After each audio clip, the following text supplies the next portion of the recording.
बिस्मिल्लाहिर्रहमानिर्रहीम, अस्सलाम वालेकुम। कैसे हैं आप सब लोग? भाई आज हम बात करने जा रहे हैं 9.2.3 सिग्निफिकेंस ऑफ ट्रांसपिरेशन। ट्रांसपिरेशन के बारे में मैंने आप लोगों को शुरू में ही बताया था कि ट्रांसपिरेशन मीन्स कि पौधे के पत्तों में से स्टोमेटा के जरिए वाटर के वेपर्स का बाहर निकल जाना, उसे हम ट्रांसपिरेशन कहते हैं। अब होता यह है कि एक कतरा जब बाहर निकलता है तो नीचे से जो रूट्स हैं वो एक कतरा प्लांट की बॉडी के अंदर ले लेती हैं। तो होता ये है कि वो जो प्लांट की बॉडी में कतरा आता है वो उसमें एसिड ऑफ सेप होता है। एसिड ऑफ सेप माना इसमें मिनरल्स भी शामिल होते हैं, में मुख्तलिफ किस्म के नमकियात होते हैं, चीज़ें होती हैं जो पौधे की ज़िंदगी को यानी कि मेटाबॉलिक एक्टिविटीज़ को चलाने के लिए काम आता है।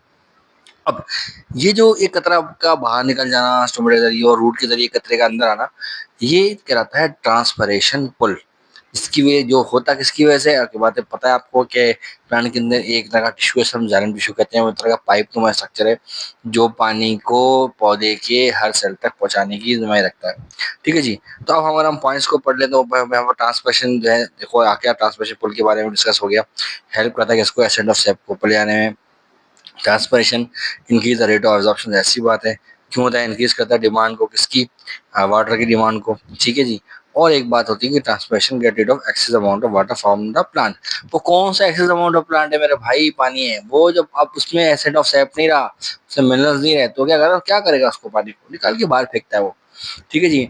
और क्या करता है? कूलिंग इफेक्ट करता है। प्लांट के टेम्परेचर में कूलिंग इफेक्ट कैसे करेगा भाई? जब आप किसी लिक्विड चीज को कन्वर्ट करेंगे वेपर्स में तो उसकी में हीट एनर्जी चाहिए। जो हीट एनर्जी प्लांट इस्तेमाल करता है उसको वेपर्स में कन्वर्ट करने के लिए, जब उसे वेपर्स में कन्वर्ट करता है तो उसकी उसके अंदर जो टेम्परेचर है वो लूज करता है।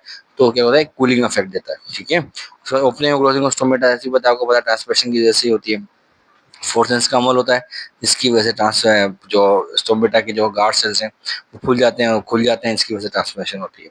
ठीक है जी। अब अगर हम बात करेंगे, ये बात भी हम मानते हैं कि बहुत सारे प्लांट्स जो है वो मर जाते हैं बेचारे गरीब। क्यों? ज़्यादा गर्मी की वजह से। ज़्यादा गर्मी होती है, फोर्सेंस होता है, फोर्सेंस की वजह से स्टार्च बनता है और स्टार्च की वजह से प्लांट जो है वो एक्सेस अमाउंट ऑफ ट्रांसपिरेशन करता है, जिसकी वजह से क्या होता है कि उसके अंदर से सारी बॉडी से पानी बाहर निकल जाता है। और बाहर निकलने की वजह से क्या होता है? वो डिहाइड्रेट हो जाता है। डिहाइड्रेट होने की वजह से प्लांट जो है वो मर जाता है। इसीलिए ट्रांसपिरेशन अच्छी भी है और प्लांट के लिए इवल भी।